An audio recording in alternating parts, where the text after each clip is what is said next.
Oi, gente. Estamos de volta. Como é que você está hoje? Tudo certinho aí?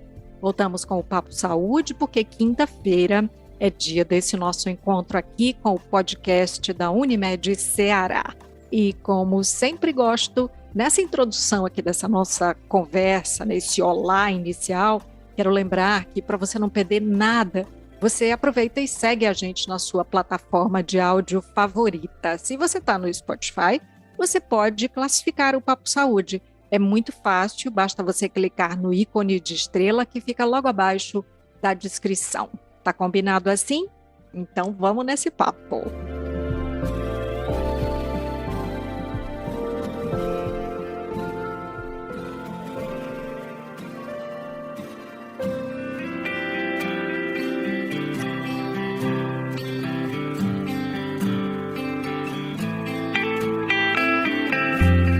Burnout. O termo é assim meio estranho, né, aos ouvidos, e não é somente porque é uma palavra estrangeira.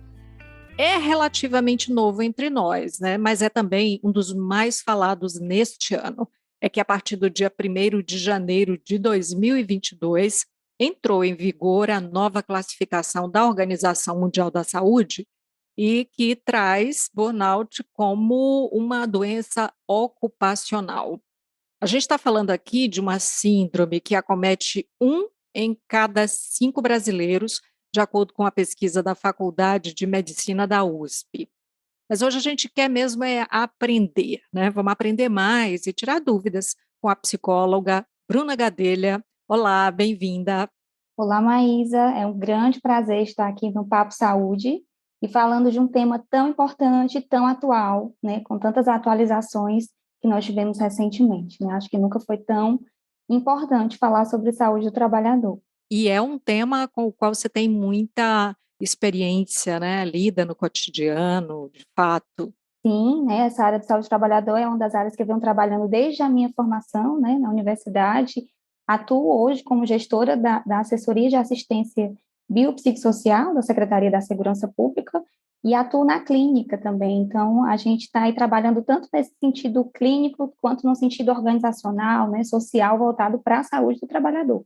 Bom, então, para a gente entender, a gente está falando, como disse, de um termo que é relativamente novo, mas assim que o brasileiro, Nossa Senhora, tem tentado entender cada vez mais, porque é um dos países com maior número de pessoas afetadas pela síndrome, né, de burnout. Então, o que que é essa síndrome? Pronto, como o próprio nome ele já nos chama para pensar, né? É uma síndrome que a gente chama, se a gente for pensar na palavra, né? Ela fala de queimar, né? De Uhum. esgotar, da combustão completa. Então, vem aí, como se bem colocou, no novo Código Internacional de Doenças, ele veio a ser incluso como um adoecimento de fato, né? E que ele vai estar relacionado a um estresse crônico. E esse estresse, um estresse que não foi muito bem administrado, né? E especificamente no ambiente de trabalho, né? Então, é quando a pessoa se sente totalmente esgotada por questões de trabalho. Isso é algo que nos foca muito, nos diferencia de outros tipos de estresse. O burnout, ele está, como você falou, classificado como uma doença ocupacional. Então, hoje ele está relacionado ao trabalho.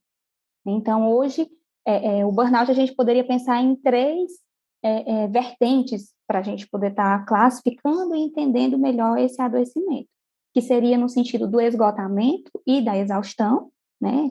Causa essa sensação de você estar muito cansado, a questão do distanciamento da atividade laboral ou uma intensificação dessa atividade laboral, que significa isso, que de alguma forma eu não estou sabendo lidar bem com o meu trabalho, ele está me afetando, né? E também com uma sensação constante de ineficácia, de cobrança, e de achar que eu nunca fiz o suficiente. Uma necessidade muito grande de realização. São as três vertentes, assim, se a gente fosse resumir, elas estariam muito bem relacionadas ao burnout.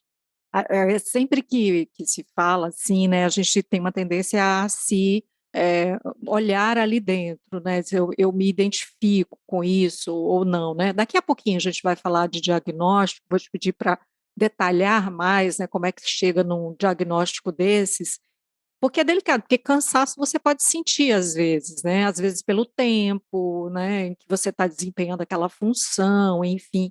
Mas eu acredito que não é só isso, né? Mas antes eu queria falar dos números, sabe? Porque é uma coisa muito pesada. Eu falei ainda há pouco, né, que o Brasil é um dos países com um dos maiores números de pessoas afetadas. Na realidade, é o segundo país, né?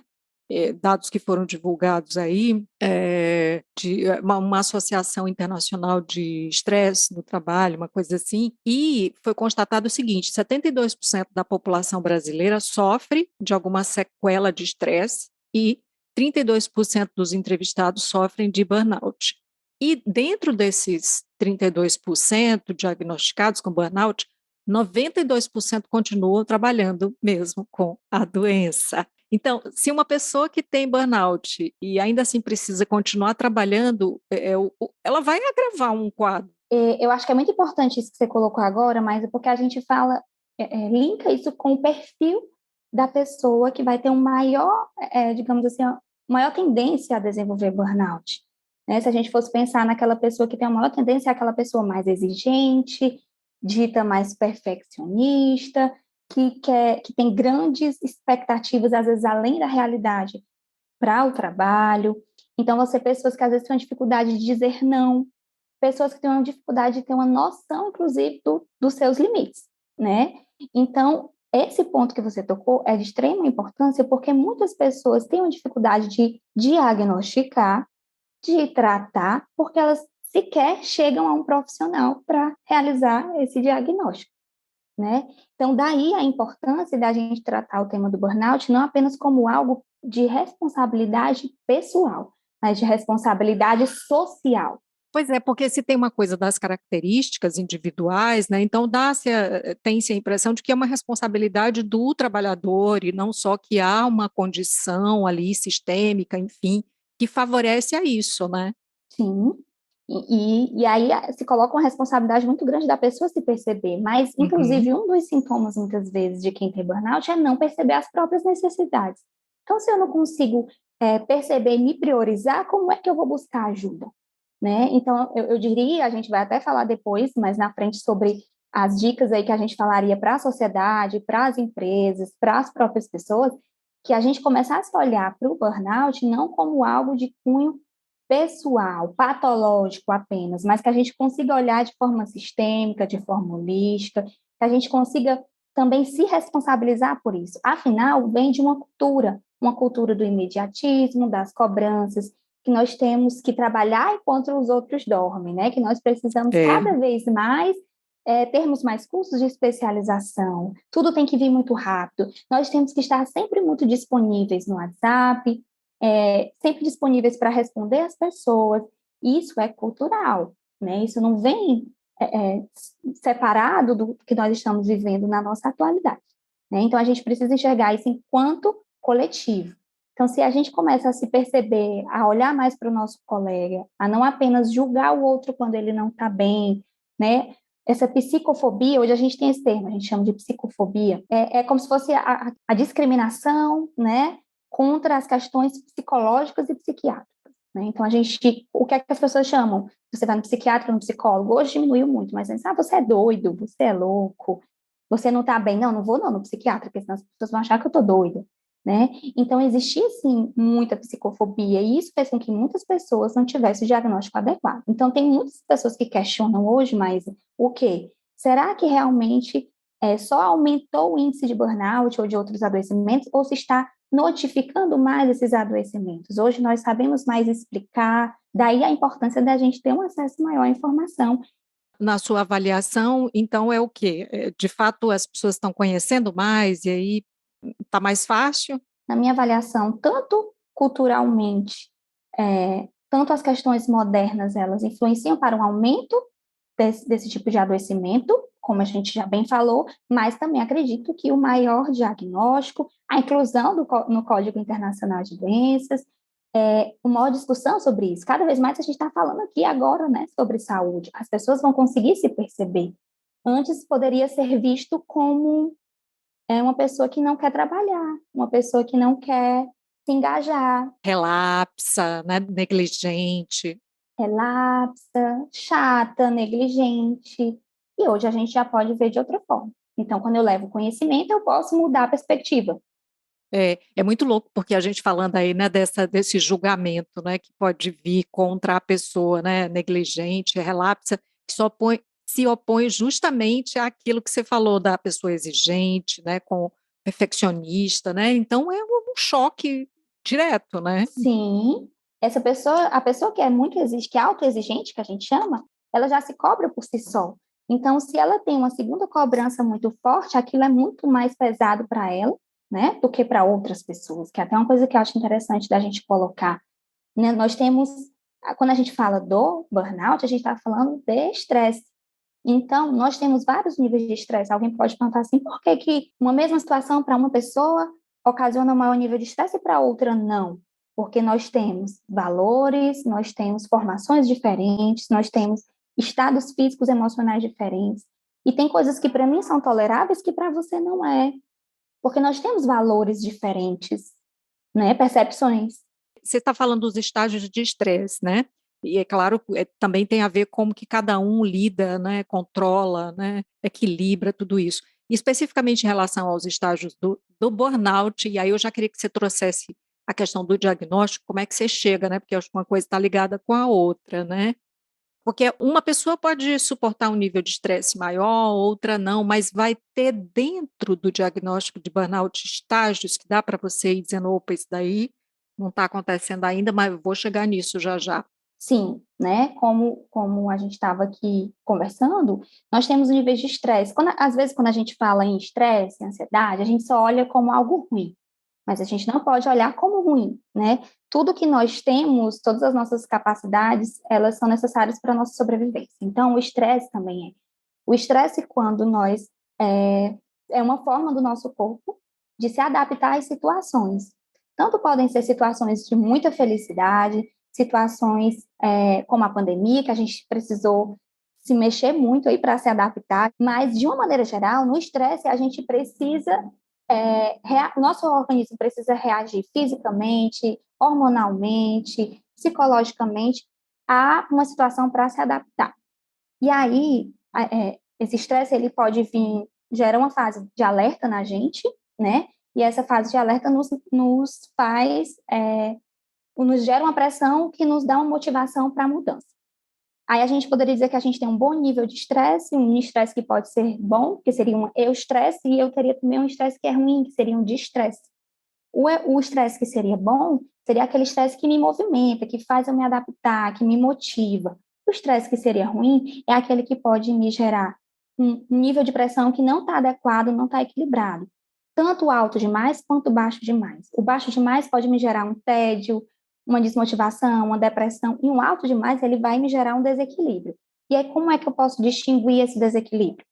É quando a minha capacidade de recursos, ela não está equivalente à pressão que eu estou recebendo. Eu não estou conseguindo dar conta disso, né? Por exemplo, no burnout, como é que eu percebo isso? Eu não estou conseguindo dar conta de dormir direito, de atender às minhas necessidades pessoais, né? Não estou conseguindo dar conta, por exemplo, de trabalhar e lidar bem com as pessoas do meu trabalho. Algumas pessoas que desenvolvem um burnout, elas acreditam que só elas dão conta, por exemplo, de fazer o que elas fazem. E aí sobrecarrega ainda mais elas. E elas podem ficar muito irritadas, ter uma constante mudança de humor. E isso afeta ali diretamente no ambiente de trabalho, porque às vezes ela pode achar que os outros não estão reconhecendo o que ela está fazendo, ou pode gerar cobranças excessivas nos outros. No caso dos chefes, né, de equipes, por exemplo, esse segundo quesito aí, nossa, aí vai gerar burnout nos outros, né. Sim, e aí vai gerar uma pressão grande nos outros. É. E aí o burnout ele vai afetar várias áreas do indivíduo.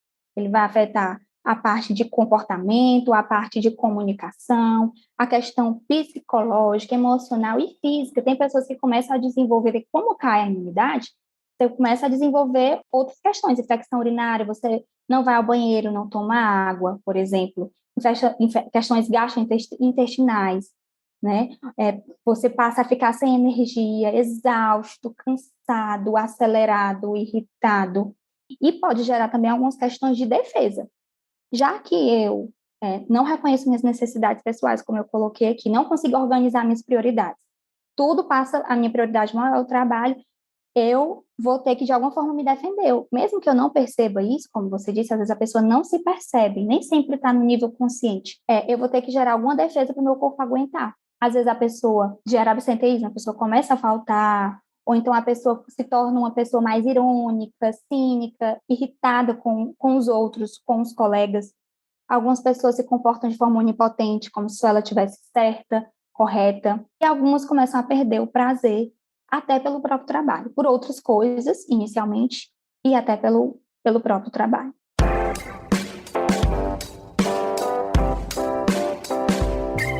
Eu já, assim, é comum até, eu ia dizendo mas é comum a gente, né, ouvir de casos de pessoas, assim, que saem do expediente na sexta ou no sábado, enfim, dependendo do tipo de posto, né, que ela ocupa, mas no domingo à noite é um momento, assim, de extrema irritabilidade, né, uma tensão crescente, ela fica triste, às vezes ela fica, sei lá, às vezes ela nem percebe, mas por quê? Porque ela vai trabalhar na segunda-feira de manhã.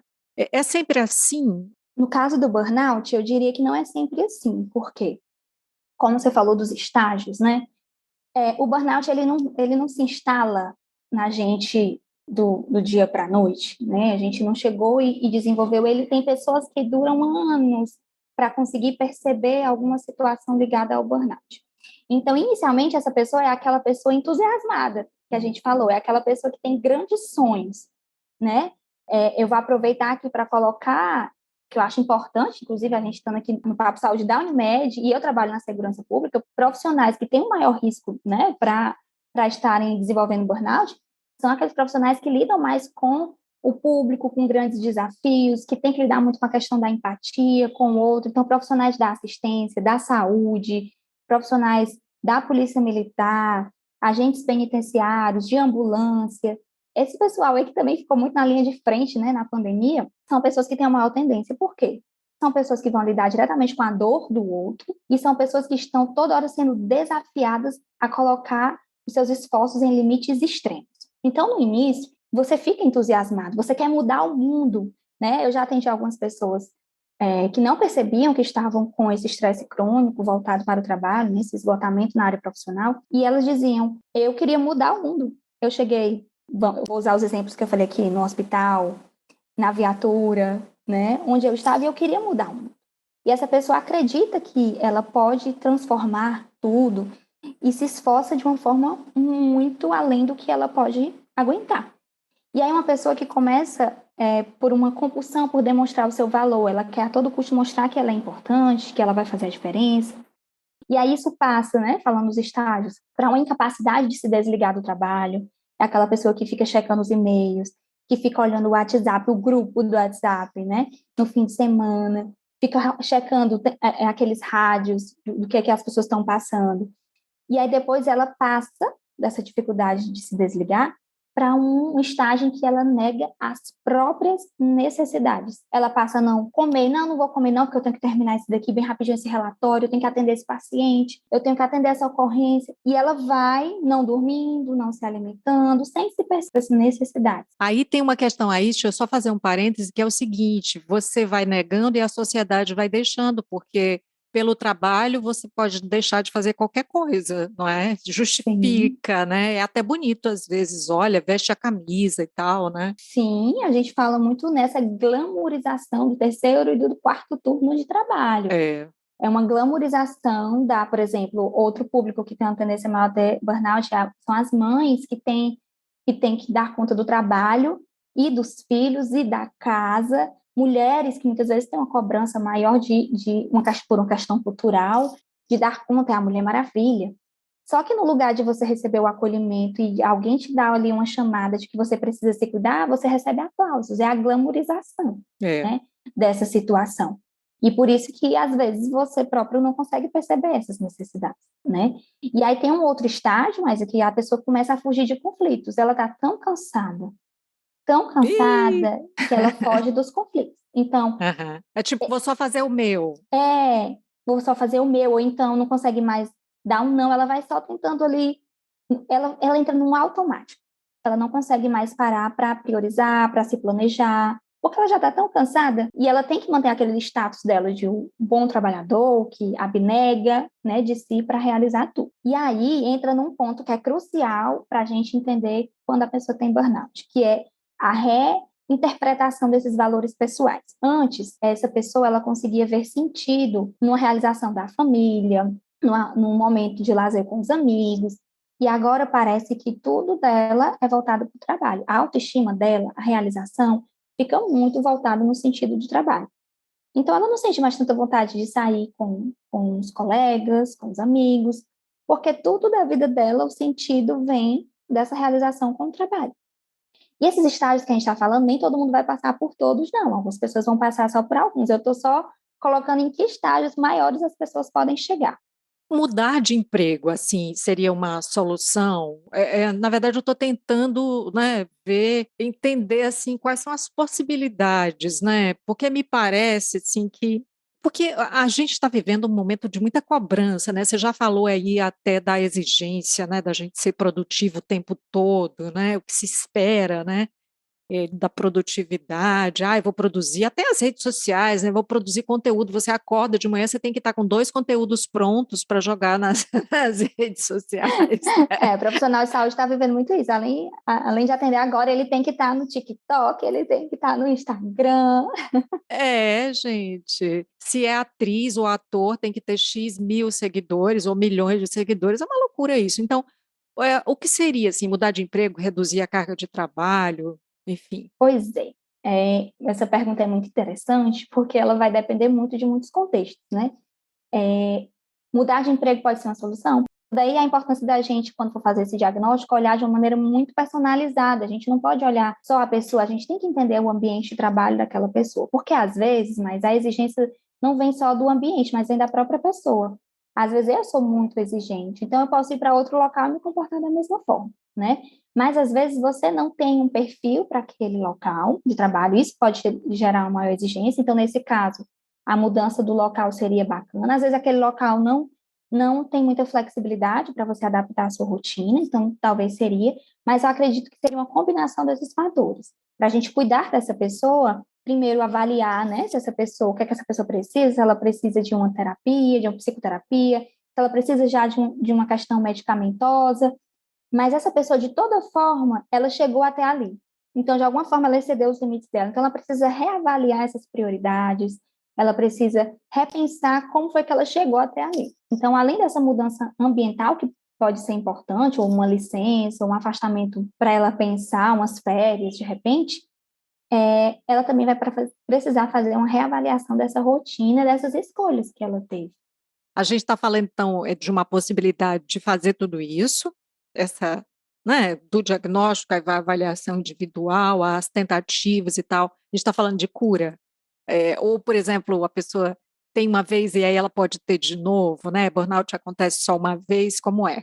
É que nem a gente fala da depressão, né? Inclusive, é um diagnóstico diferencial que a gente tem que fazer, né? Porque algumas pessoas têm os sintomas que são parecidos. Quando o estágio está mais grave, parece com depressão. Às vezes a gente tem um episódio depressivo, então às vezes a gente vai ter um episódio de estresse crônico de esgotamento profissional. Mas, se não cuidado, ele pode cronificar tanto que fica difícil da pessoa sair dele. Então, como qualquer outro adoecimento na nossa vida, embora o transtorno psiquiátrico, psicológico, a gente tem mais dificuldade de enxergar, de pegar, né, de ver um exame. Quanto antes percebido e cuidado, há sim grande chance dessa pessoa não ter mais os sintomas relacionados àquilo, ao burnout. O estresse vai estar sempre presente na nossa vida, né? Mas ao burnout, sim, é possível que ela não tenha mais. Mas você tendo uma vez, é muito mais fácil que você volte a ter outros episódios, porque você já é uma pessoa que provavelmente possui uma profissão, uma personalidade, e já tem uma tendência maior a desenvolver. A faixa etária tem alguma influência sobre isso? Porque eu tenho a sensação, me corrige se eu estiver errada, que com o passar dos anos, até porque você já está há mais tempo, né, desenvolvendo aquela mesma atividade, às vezes é algo, nossa, estressante por pouco tempo, mas por muito tempo isso fica, né, multiplica, enfim. Então, a faixa etária tem alguma coisa a ver com isso? Tem quem seja mais suscetível? Você já falou aí das mulheres, né, falou de algumas profissões, né, e a faixa etária? como a gente está falando aqui de uma doença relacionada ao trabalho, né, e a essa extrema necessidade de demonstração do valor profissional, eu diria que aquelas pessoas que estão mais no início de carreira e no momento mais produtivo, né, nessa faixa etária aí mais do adulto mais jovem, até ele conseguir se estabilizar, né, numa carreira, é o momento em que as pessoas estão mais suscetíveis a essa situação. Porque, como você falou, com o passar do tempo, a gente vai se acomodando, não é de acomodar, de que eu não quero mais gastar energia com isso, mas acomodando é porque as coisas vão entrando nos seus eixos e no seu lugar. Com o passar do tempo, dentro de uma carreira, as pessoas conseguem enxergar onde é que elas cabem mais, né? Então, as pessoas que estão buscando se colocar no mercado, fazer o seu nome, mostrar esse valor profissional, elas têm uma tendência maior a ter o burnout. Porém, como eu te falei, algumas pessoas não percebem, passam anos nesse esgotamento ou pulando de emprego em emprego, né, sem perceber que, na verdade, elas precisariam mudar o estilo de vida delas, né? Não era só o emprego, não era só o chefe, né? Não é só aquele colega de trabalho, às vezes é o estilo de vida, né? Inclusive, tem uma pesquisa do Instituto Ipsos, né, que mostra que os brasileiros são os que mais se preocupam com o bem-estar mental. Não é à toa, né, que a gente está aqui no episódio 86, a gente está mais uma vez falando disso também, né? Então, essa pesquisa aí mostra isso, foi feita em 30 países, e estamos lá nós, em primeiro lugar. Então, já que você foi por aí, quais práticas podem ser adotadas justamente para ajudar no tratamento de quem sofre com burnout e que precisa mudar esse estilo de vida, enfim? Eu diria que eu vou falar assim de medidas, né, de uma maneira geral, porque eu sempre gosto de falar, como eu te disse, de uma maneira holística e sistêmica. Eu nunca gosto apenas da gente pensar na patologia apenas, a gente tem que pensar num cunho social integral, né? Então, a gente poderia pensar em medidas sociais e em medidas pessoais também, né? Nessas medidas sociais, eu poderia incluir aqui esse incentivo para que os locais de trabalho, cada vez mais as empresas, né, os locais de trabalho se preocupem com um local de trabalho que tenha um bom clima organizacional, onde se incentive o respeito, a justiça social, né, onde se haja uma flexibilidade para se ter uma readequação de trabalho, de horas e de carga horária. Quando a gente fala, por exemplo, de uma mulher que está voltando que acabou de ter filho, de uma pessoa que acabou de tirar uma licença para tratamento de saúde psiquiátrica, né, e que ela vai precisar se readequar, de programas de saúde do trabalhador, de sensibilizar os gestores, os chefes, os colegas de trabalho para essas questões, para que as pessoas vejam como adoecimento, né, e para diminuir essa psicofobia, fazer campanhas relacionadas à violência no trabalho, assédio moral, para que as pessoas consigam ter mais sensibilidade para tratar nesses ambientes, o estabelecimento de metas alcançáveis, que a gente acaba percebendo muito, que muitos locais, movidos por essa cultura, colocam metas que são muito inalcançáveis, isso gera frustração e cobrança, né? E uma dificuldade da percepção desses limites. E o acesso, né, socialmente falando, o acesso aos serviços de saúde, a tirar esse estigma, né, tentar incentivar essa diminuição desse estigma, a erradicação desse estigma de quem precisa de cuidados na área psicológica, psiquiátrica. Aí eu falei um contexto social, empresa, responsabilidade coletiva, né, nós, de perceber o outro também nisso. Medidas pessoais, Bruno, o que é que cada um pode fazer nesse sentido? Né? Ter o conhecimento, conseguir adequar o seu dia a dia com atividades de lazer, com atividade física, atividades que gerem qualidade de vida. E uma coisa que é muito importante que a gente sempre traz, atividades que não sejam relacionadas ao tema do teu trabalho. Vou te dar um exemplo muito simples que eu vejo às vezes em profissionais de saúde, profissionais da segurança pública que eu lido, né? Muito com esse público. O profissional, às vezes, da segurança pública, ele já trabalha o dia inteiro ali com a questão da violência, e aí, às vezes, em casa, ele vai fazer o quê? Vai jogar videogame relacionado a tiro, por exemplo. Ou então vai estar ali nos grupos que tem a ver com aquilo, vai assistir filmes relacionados àquilo. O profissional da saúde, ele vai, às vezes, participar no tempo dele livre, ele não, às vezes não usa para fazer lazer, é só para fazer mais cursos, assistir séries relacionadas àquela área.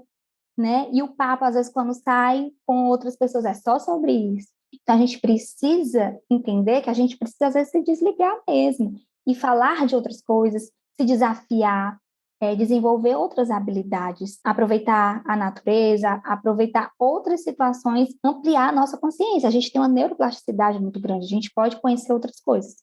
E aí, também, diminuir aí o uso de substâncias psicoativas, o álcool. Muitas vezes a pessoa que tem burnout, ela usa o álcool como uma forma de relaxar. Como ela não consegue relaxar com outras coisas, ela não quer saber de parar de trabalhar, ela às vezes usa o álcool, e ela já às vezes negou os relacionamentos sociais, já não está mais ali interagindo, ela acaba usando o álcool. Então, a diminuição do uso de substância psicoativa é importante, né? Fazer a psicoterapia, ir a um psicólogo, se necessário, ir a um psiquiatra. E aí outras coisas que são importantes, tanto para pensar a própria pessoa, quanto o profissional que está atendendo, aquela pessoa que tem uma possibilidade de ter burnout, mas seria o quê? Seria a gente pensar não só nele, as dificuldades deles. Muitas vezes a gente pode fazer uma psicoeducação, uma orientação para a instituição e para a família. É muito importante que a gente tenha na nossa vida pessoas com quem a gente possa contar. Às vezes a gente não está percebendo que a gente está num ritmo acelerado. Não precisa nem estar com burnout, não, mas a gente mesmo não percebe. Mas tem aquele nosso amigo, tem aquela pessoa que a gente confia, o esposo, a esposa, o filho que percebe. Então, um apelo que eu faço, escutem as pessoas que estão ao seu redor. Às vezes a gente está aqui enquanto profissional de saúde falando e a gente não se percebe. Então, fazer orientação familiar para que aquelas pessoas sejam as pessoas de suporte e a institucional para readequar aquele ambiente laboral também é muito importante. E aí essa pessoa precisa o quê? Reavaliar a rotina dela, se perguntar até que ponto é uma questão de empresa ou é uma questão dela, da autocobrança. Perceber que hábitos são nocivos. Às vezes são hábitos de dormir muito tarde, acordar muito cedo, não ter o descanso reparador. Às vezes são outros tipos de hábitos que não estão sendo bacanas. Então, para além do trabalho, o que mais que está sendo nocivo para a minha saúde? Né? Pensar de readequar a minha rotina, o meu estilo de vida e os meus objetivos profissionais. Será que os meus objetivos profissionais estão alinhados com a minha realidade? Às vezes a pessoa acabou de ter filho, precisa dar conta do filho, ela já está com vários outros projetos e ela inclui mais uma coisa porque ela não pode perder aquela oportunidade. E às vezes ela está com um objetivo lá em cima. Será que está de acordo com a realidade? E estender mais esse suporte social também, né? Se conectar com pessoas, porque essa pessoa que desenvolveu o burnout, ela se afastou do mundo. Às vezes ela esqueceu até de quem ela é. Então você precisa se conectar com gente. Massa. É justamente essa a nossa intenção, viu, Bruna? É fazer aqui com que as pessoas que nos ouvem despertem, não para ficarem tensas e, nossa, eu estou com isso, e às vezes, né, gera assim essa paralisação, mas não, é justamente para tentar, se identificou, vamos buscar ajuda, tentar entender o que está acontecendo, e eu acho que a gente aprendeu demais aqui. Você trouxe uma aula mesmo para a gente, apontando até caminhos, né? E para a gente encerrar, aquele recado mais do que especial, Bruna. Fiquei muito feliz de bater esse papo contigo. Foi realmente um bate-papo, né? Não foi uma palestra, né? Foi um bate-papo. E eu acho assim que é muito importante que a gente abra cada vez mais esses espaços para a gente falar do adoecimento, não só do adoecimento, mas eu costumo dizer que quando a gente fala do adoecimento, a gente também fala da proteção, da vida, das possibilidades e de saúde. Então, meu apelo é que a gente não olhe mais para os adoecimentos psicológicos, psiquiátricos, apenas com um olhar tenso, com um olhar para a doença, mas um olhar para a vida. Então, quanto mais a gente olhar, né, para essas questões como olhando para a prevenção e olhando num cunho social e coletivo, acho que a gente tem muito mais chance, né, de prevenir de fato, de perceber o outro. Então, meu apelo aqui é que a gente consiga cada vez mais olhar para a gente e olhar para quem está do nosso lado. E sempre lembrando que nós estamos todos juntos, né? E quanto mais nós fizermos isso, mais chances nós teremos de ter uma sociedade mais saudável. E não olhar mais só enquanto né? Enquanto sujeito, mas enquanto empresas, enquanto coletivos, enquanto comunidade. E a gente fazendo isso, a gente vai ter mais chance de promover espaços de discussão, de debate, de conversa e espaços de prevenção, incluindo o lazer, a cultura, né, e o conhecimento. Bruna Gadelha, muito obrigada por estar com a gente nesse episódio do Papo Saúde. Eu lembro que esse episódio foi gravado de forma remota e que por isso a qualidade do som pode não ser a ideal e a que nós gostaríamos de entregar a você. Não esqueça de seguir a gente na sua plataforma de streaming preferida e se você está no Spotify, aproveita para classificar o Papo Saúde. Você pode ainda se inscrever no nosso canal no YouTube, assim você passa a receber notificação sempre que tiver episódio novo por aqui. Cuidar de você, esse é o plano. Você pode entrar em contato com a Unimed Ceará pelos perfis oficiais no Instagram e Facebook ou pelo site, acessando www.unimedceara.com.br. Esse podcast é desenvolvido pela Leme Digital. Até a próxima. Saúde!